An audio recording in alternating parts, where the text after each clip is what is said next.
But anyway, I've had people calling me saying they go out to their mailbox and they find a little red dot or a little blue dot on their mailbox, and they wonder what the little red dot and blue dot is. Well, it's marking your mailbox by the government, so when foreign troops come in here on us after martial law, if you have a red dot on your mailbox, they take you out immediately and shoot you right in the head. But if you have a blue dot, they take you to the FEMA camps being built by Halliburton right now to house 50 million Americans. They're building enough concentration camps in America by Halliburton that Cheney's getting rich off of, Vice President Cheney's getting rich off of, to put those with the blue dot on your mailbox in those concentration camps. Now, if you go out and you find a pink dot on your mailbox, that means that they believe you'll be a good slave and you're going to go along with the program and serve our international Antichrist masters. So watch for that dot.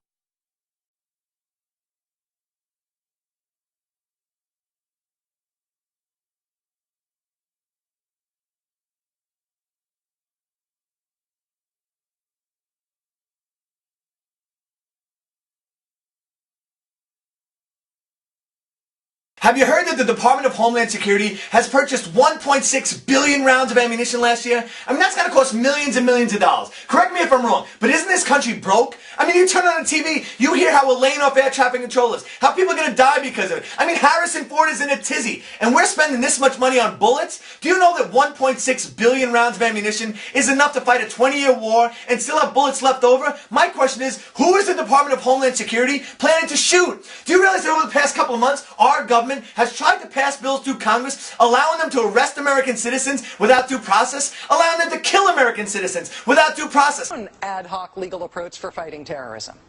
President Obama today proposed something new, something called prolonged detention.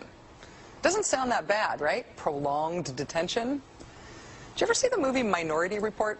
It was based on a Philip K. Dick short story. Came out in 2002. It starred Tom Cruise, remember? He played a police officer in something called the Department of Pre-Crime. Pre-crime is where people are arrested and incarcerated to prevent crimes that they have not yet committed.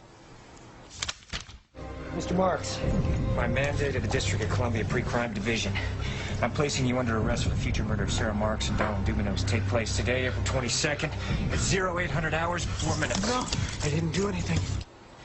You didn't do anything, but you're gonna. Future murder. Creepy, right? Putting somebody in jail not for what they've done, but for what you're very sure they're going to do?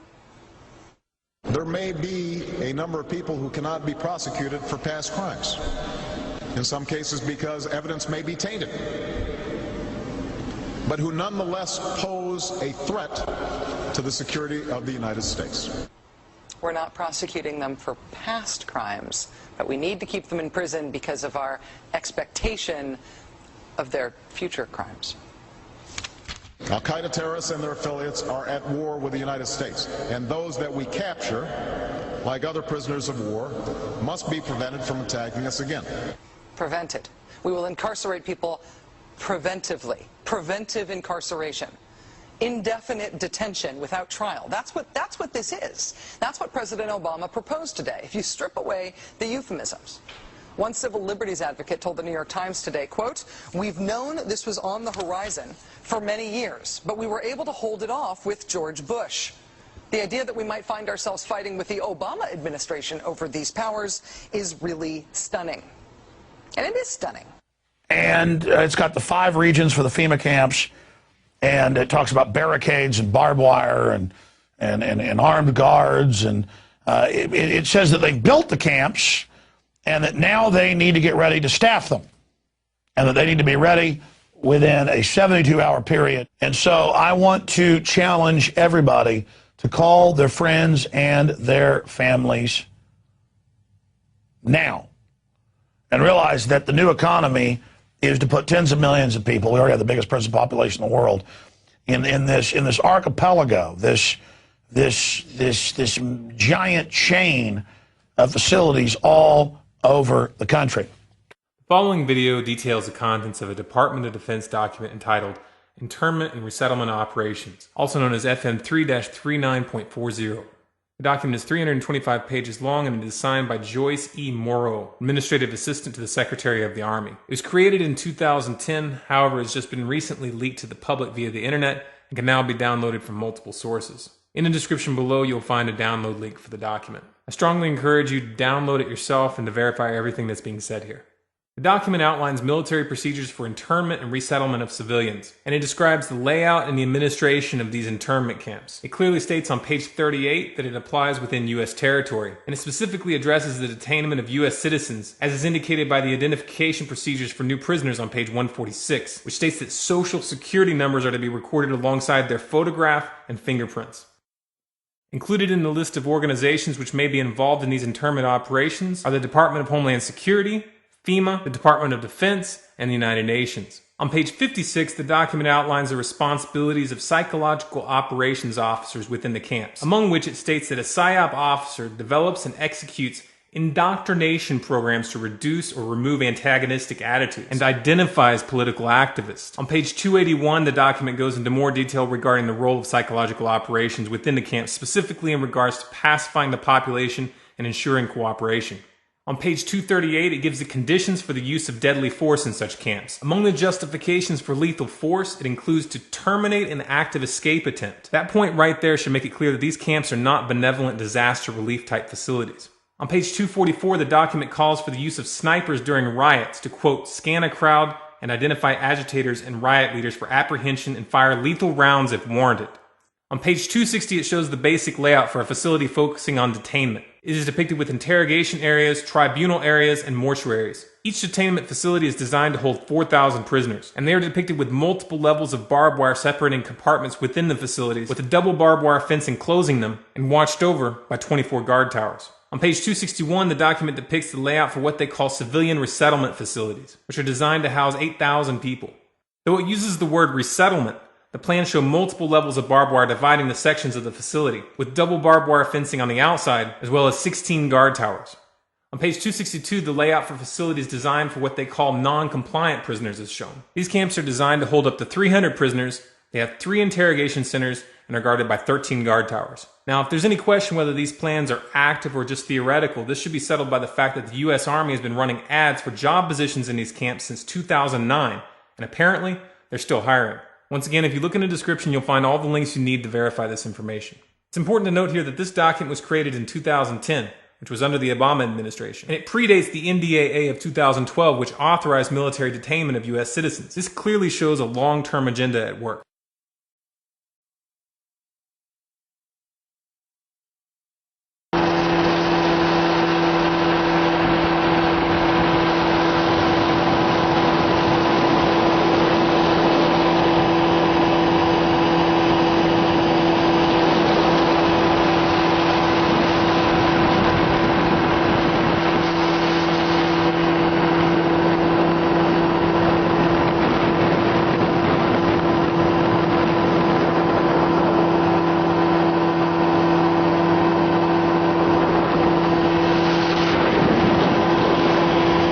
Listen to this, folks. I was pulled to the side road, which was a new cut gravel dirt road in front of a business, a builder supply business. And the right side of the road was filled with, which I thought was portable toilets. I never looked at them that close. Same in color, maybe black, but which was an odd color. And I asked him about the field of black boxes. What were they? Because I'd never seen anything like that. And his statement was that if he told me, I would be one of few people in Madison, Georgia that knew about them. And he says they're disposable coffins, I believe he told me. And he says there's 100, at that time he said there was 125,000 there.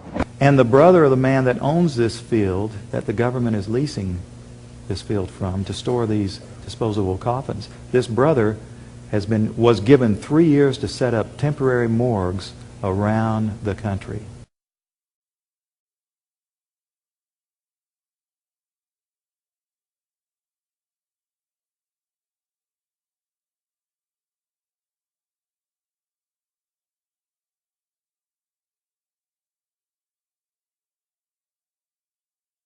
We now have a policy, as exemplified by the FBI brochure from the on counterterrorism, which says people who are defenders of the U.S. Constitution against federal government and the UN, and make numerous references to the U.S. Constitution, should be monitored as potentially murderous and fanatical terrorists.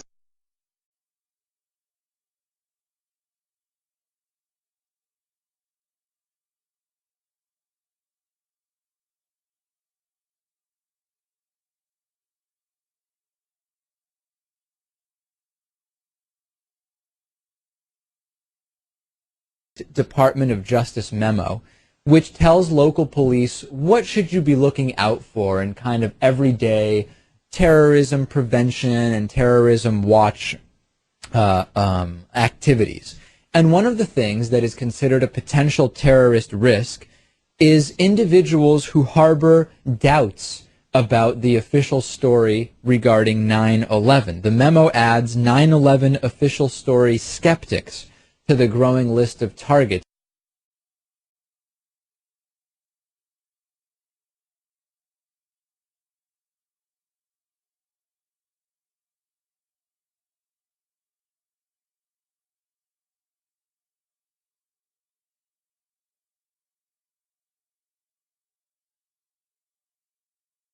If you go outside the city of Atlanta, go east about 60 or 70 miles to the town of Elberton, and then go north on Highway 77 about 10 miles, you'll find off to the right what's called the Georgia Guidestones.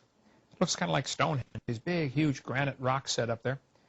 This was done by a guy, we have a pseudonym, came in, paid cash, had this company set these things up in 1980. He called himself R.C. Christian, but that's not his real name. It says it right on the stones, a pseudonym, false name.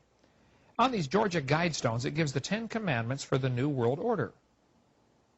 10 Commandments for the New World Order. The first commandment was to maintain humanity under 500 million.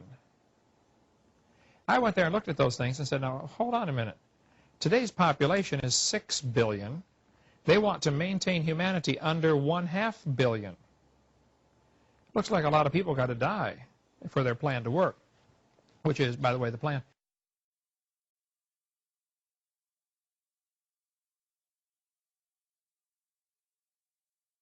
Jacques Cousteau said we'd have to eliminate 350,000 people a day.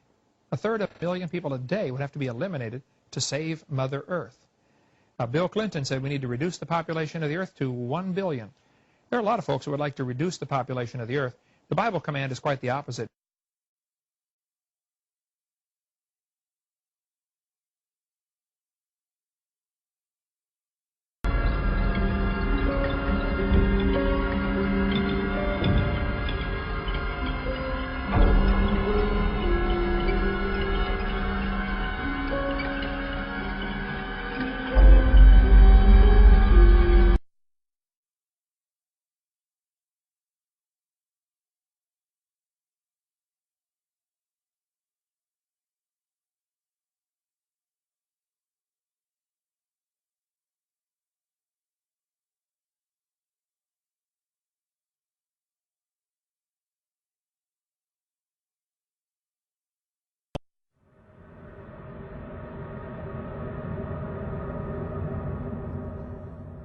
My friends, the information that you are about to witness from all of my years of research is the most important. It's been hidden in plain view the entire time. This is the ultimate secret, and it's about to be exposed.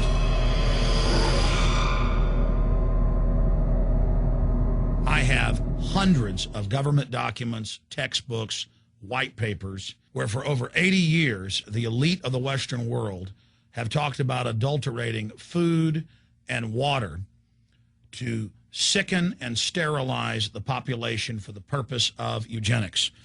It's all covered in the book Eco-Science, written by the White House science czar, John P. Holdren, where they talk about a planetary police state to carry out the forced sterilization. They also talk about covert systems in the water and food to sterilize the population. Now, this was written decades ago, before he was White House science czar. Now, suddenly, the stuff in this book is all over the news. They're selling it to the public as if it's a good thing.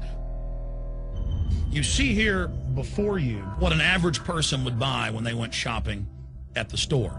Not everything here is bad for you, but much of it has compounds and artificial chemicals that have been added that are extremely toxic and bad for your health, and they have known this the entire time, and they have approved them for use. Let's start with aspartame.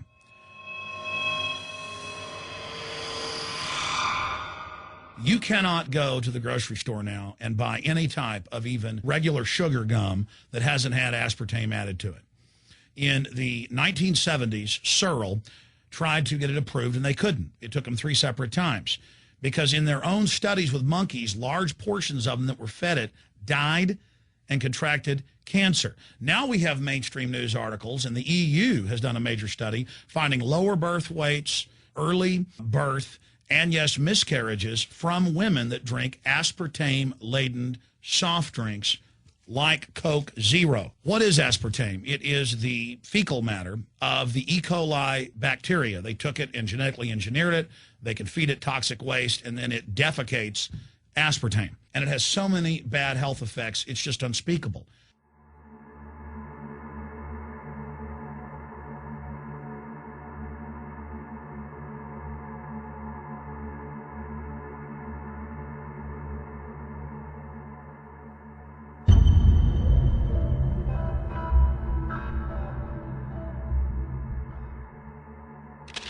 This is being done by design. It's also very, very addictive.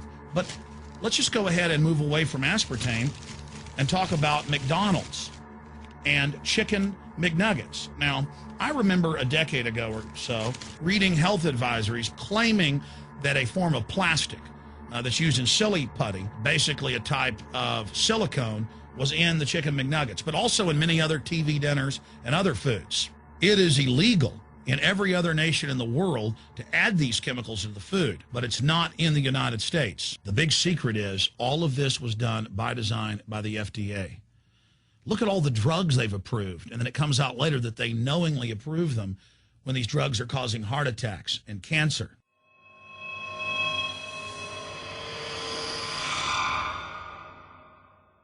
In the Nuremberg trials, it came out that the Nazis were adding sodium fluoride to the water supply in the labor camps and death camps to make the population more docile and controllable. There had been hundreds of university studies before Hitler even came to power. This is a form of forced medication. They admit that 1 part per million of sodium fluoride more than doubles the chance of bone cancer in boys and men. As the public became educated in the last few decades, the government industry's response was to not just put it in water, but to start adding it to thousands of products like children's water that's mixed with their formula or with their cereal.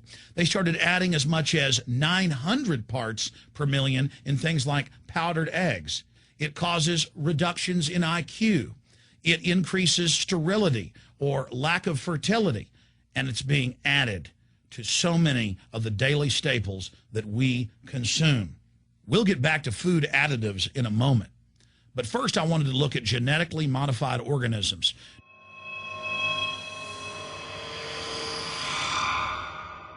Did you know for many years the American people have been eating cloned beef and pork, and now they're expanding out into other forms of meat? Let's look at salmon first. Major university studies conclusively have proven that the type of genetically modified salmon that is actually a cross species, they've mixed other animal genes in with it, that when this fish is introduced with wild natural salmon, within 40 generations, all of the natural salmon are extinct. And the FDA approved this. And they're going to allow it to be released into the wild that isn't even a salmon. It is a cross-species chimera. It is a mixture like something out of the island of Dr. Moreau, something out of a nightmare.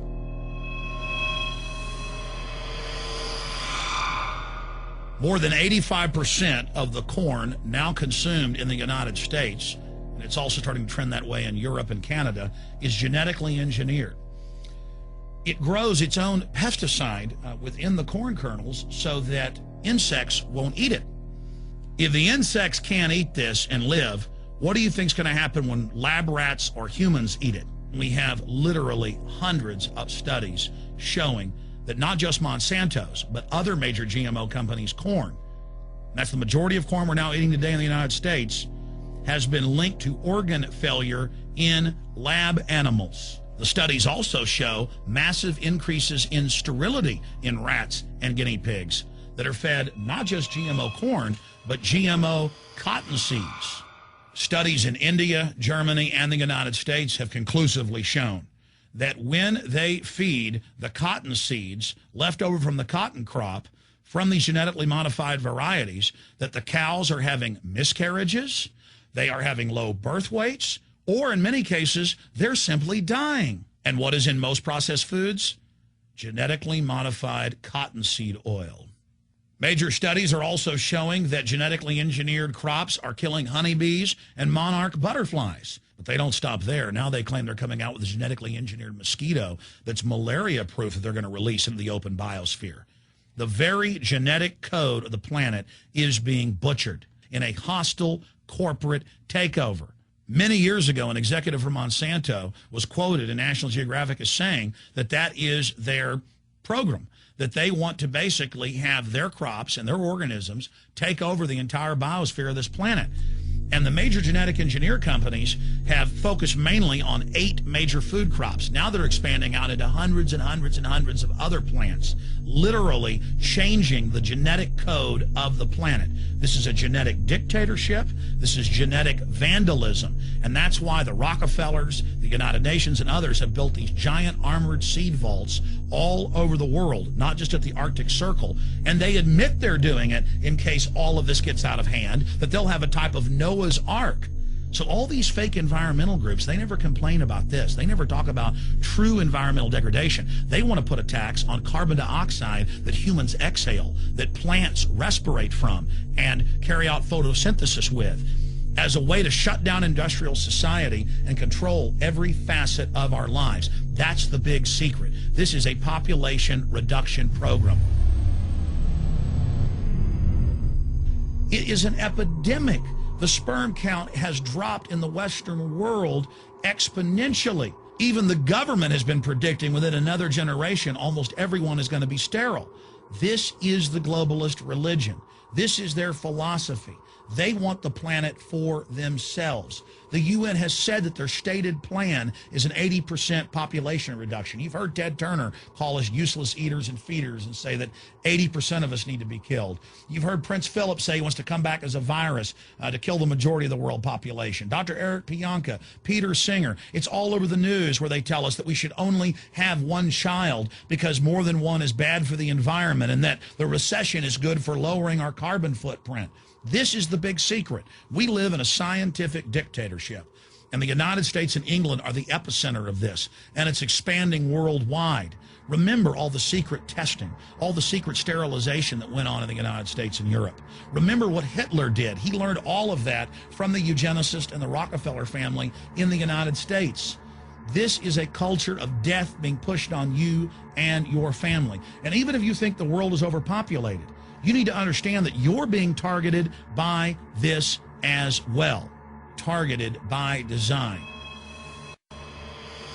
Recombinant bovine growth hormone in your milk, making 8-year-old girls go into puberty when they should be going into puberty at 12 or 13. Silicone in chicken McNuggets and hundreds of other processed foods. Aspartame, that is the feces of genetically engineered bacteria that has incredible health problems that have been proven. Think for yourself. It goes on and on. ABC News, this goes back 4 years ago. Viral meat spray, advancing food safety. They spray a live virus on the meat to supposedly kill the bacteria. This is a live vaccine they spray on most of the meat you're consuming that you're buying from the store. It gets even worse. The petroleum distillates, or toxic waste that's left over from petroleum refineries that refine oil into gasoline, they take these tens of millions of pounds of toxic waste that's left over, the fluoride, the mercury, the lead, and they dump it on crops as supposed fertilizer. And what do crops like tomatoes and corn and potatoes do? They pull in all of those toxins out of the ground. In fact, scientists for many years have used plants to actually detoxify areas that have been contaminated. And those plants are pulling all of this up, and then you are eating it. That's why the Washington Post reported in January of 2008 that a major study found that nearly a third of the 55 popular brand name foods and beverage products were filled with mercury. Despite the fact that the people of Europe for over 20 years have fought off all the genetically modified wheat and corn and other crops being planted in their nation, now the EU is buckled and is accepting it. The United States is literally a testing ground for all of this. It's just automatically approved. And the people that work for these corporations, they're compartmentalized. They don't know what's going on. The people that work at these stores, they have no idea what's happening. This is affecting all of us. This is hurting everyone. Many different forms of cancer are growing by thousands of percentage points. Diabetes, all these different diseases. And in major studies, it's all been linked to the toxic additives that are in our food, our water. And I haven't even had time to get into MSG. I mean, I've interviewed brain surgeons, neurologists, scientists. I mean, it just devastates the brain. It's an excitotoxin. It destroys the liver. And it is in tens of thousands of products. We can say no. We can stand up. But if you've got a neighbor giving fluoride water to their baby, please go over and warn them. If you got a neighbor that's sitting there eating MSG-filled chips, one after the other, warn them. You've got a responsibility. If you know people that are feeding processed foods filled with GMO, warn them. And for God's sakes, don't give it to your own children. If you want to kill yourself, that's your own business. But don't hurt your children. Don't do this, ladies and gentlemen. There's been a bit of an uproar this past week due to Obama's signing of a recent bill that has become affectionately labeled the Monsanto Protection Act, or H.R. 933. So much so that it's led Senator Barbara Mikulski to publicly apologize for letting the provisions slip through. However, this is really only a small part of a much bigger pattern of corruption and collusion between Monsanto and the U.S. government. Senator Roy Blunt, a Republican from Missouri, who crafted the wording for H.R. 933, has been accused by Senator John Tester of having collaborated directly with Monsanto in the creation of the provision. This shouldn't be surprising considering that Monsanto is one of Blunt's top campaign contributors. Blunt also accepts contributions from the Crawford Group, a registered lobbyist for Monsanto.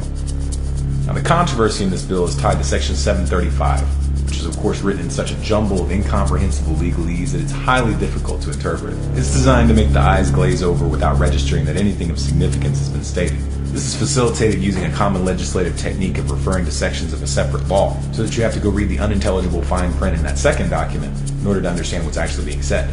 That second law in this case is the Plant Protection Act. In the description of this video you'll find a link to both documents. Now, what Section 735 of H.R. 933 states is that if a plant is determined to be a biological pest and is therefore brought under regulation and restrictions which prevent it from being planted or transported within the U.S., the Secretary of Agriculture shall immediately grant a temporary permit or deregulation to any farmer, farm operator, or producer that requests it, regardless of what any other laws or courts may order. Now, the word genetically modified organism isn't mentioned here, and that's part of the skillful way that this was designed to slip through. Only someone who knows that by default genetically modified organisms are considered biological pests until they've been approved by the Department of Agriculture, and that they are reclassified as pests if shown unsafe, would understand the implications here. To distill this down to one sentence, if a farmer wants to grow a genetically modified plant that's been outlawed because it's been found to be harmful to the environment or human health, all they need to do is contact the Secretary of Agriculture, and they will be immediately issued a permit to cultivate these plants. Essentially, it makes it impossible to stop a genetically modified plant from being used in the United States, regardless of any laws or rulings that are made to outlaw them.